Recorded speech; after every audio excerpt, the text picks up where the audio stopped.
বর্ধমান জেলা ব্যবসায়ী সরকার সমিতি সারা বছরই সামাজিক কাজের সঙ্গে জড়িত থাকে। বিশেষ করে শীতকালে যারা প্রান্তিক জায়গা থেকে আসেন, বিশেষ করে প্রতিটি বাজারে মা মাসিরা যারা আছে গরিব, একটু পিছিয়ে পড়া বা অভাবী, তাদেরকে আমরা এই শীতকালে শীত বস্ত্র মানে কম্বল প্রদান করছি। এবং এই কর্মসূচিটা গোটা বর্ধমান শহর জুড়ে হবে বিভিন্ন বাজারে। তো আর এটা 1 মাস ধরে চলবে। এবং এই কর্মসূচির জন্যে আমাদের বর্ধমানে যত সদস্যরা আছে তারা সবাই 2টা, 5টা, 10টা, 20টা করে কম্বল দিয়ে সহযোগিতার হাত বাড়িয়েছে এবং তাদের সবাইকে অশেষ ধন্যবাদ। আগামী দিনে আমরা যদি এই কর্মসূচি আরও দীর্ঘায়িত করতে পারি। কতজনকে দিচ্ছেন মানে রেগুলার? আজকে ধরুন 100 হবে, এরকম চলতে থাকবে আর কি। প্রায় 1000 দেওয়ার আমাদের প্রোগ্রাম হয়ে আছে আর কি।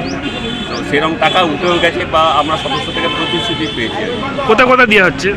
আমরা যেমন আজকে এই এটা হচ্ছে পুলিশ লাইন বাজার, আমরা তেলপুর বাজার দেবো, আমরা তেলতলা বাজার দেবো, স্টেশন বাজার দেবো, রথতলা বাজার দেবো। এরকম কিছু বাজার ঘুরে ঘুরে প্রান্তিক থেকে মা মাসিরা আসেন, অভাবী যারা পিছিয়ে পড়া, তাদেরকেই দেবো আমরা। তারা কিন্তু এই কম্বল প্রতিযোগিতা বর্ধমান জেলা ব্যবসায়ী সুরক্ষা সমিতি যেমন ব্যবসাদারদের সুরক্ষা দেয়, সেই ব্যবসাদারদের সুরক্ষার পাশাপাশি আমরা সারা বছর ধরে বিভিন্ন সামাজিক কাজকর্ম করে থাকি। তার মধ্যে এবছর আমাদের বলতে গেলে এটা একটা নতুন সংযোজন হলো।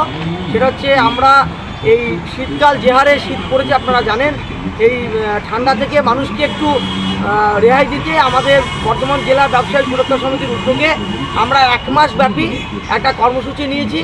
আমরা বর্ধমান শহরে যতগুলো বাজার আছে এই বাজারের বড় দোকানদারের পাশাপাশি দেখবেন প্রত্যেকটা বাজারের পাশে কিছু ছোট প্রান্তিক মাসি যারা আছে বিশেষ করে বা দোকানদার যারা ছোট অল্প কিছু সবজি আমাদের আশেপাশে শহরের যে গ্রামগুলো আছে সেখান থেকে তারা অল্প কিছু সবজি নিয়েছে বা কেউ ফুল নিয়েছে, কেউ একটু গুগলি নিয়েছে, কেউ একটু নিজে একটু মাছ ধরে তারা দেখবেন তাদের দৈনন্দিন জীবনের যে রোজগার সেখান থেকে তারা উপার্জন করেন।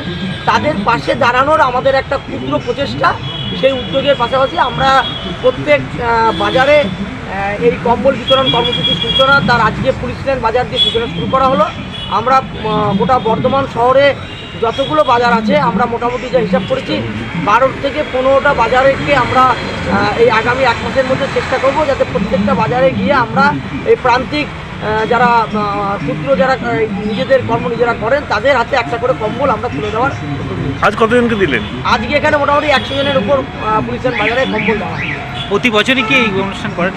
প্রতি বছর বলতে এইটা হয়তো এইভাবে হয় না, হয়তো আমরা কোনো রকম কম্বল একটা জায়গায় দিই, কিন্তু এবছর আমাদের উদ্যোগটা অন্যরকম। আমরা 1 মাস ব্যাপী এই অনুষ্ঠানটা করছি এবং গোটা বর্ধমান শহরে যতগুলো মার্কেট আছে আমরা চেষ্টা করছি প্রত্যেকটা মার্কেটে যাতে আমাদের এই উদ্যোগটা পৌঁছে যায় এবং পাশে যাতে আমরা থাকতে পারি।